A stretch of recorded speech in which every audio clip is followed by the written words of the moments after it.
Перший откос ярцу покошений ще перед 2 тижнями, а весь ту важну роботу претарли великі количества діжджу і комбайнери косідбу мушели odložiti. Ostatні 5-6 днів tota робота ще інтензивувала і вреди комбайнера ju dokončuju. Мали ми коло 80 гектарів півського ярцу, значить плюс точний є, і точного сигурно є стеля. I teraz kosida pri koncu? А при концу ще десь 2 дні очікуємо, що має роботи з ярцем, значить нєшка, jutре, поютре і готове з ярець завершений от прилики буде.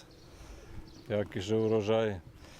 А урожай маємо від 7,5 до 8,5 тони, значить просіковий урожай коло 8 тонн буде по гектару. Takže to prek 14 метрів по волту. Produkovateľe, ktorí še pritrimovali všetkých agrotechnických mírov u produkcii tej žitarky, majú dobrý urožaj i odličný kvalitet zárna. Cena za statkový jarec chvíľkovo vynoši kolo 17 dinári, a za veľohľadanší pivsky ešte je neodredzena, lemše akontacíno pláci kolo 16 dinári, ale še produkovateľe nazdávajú, že konečná cena bude holem za 15% vekša jak statkovomu jarcu.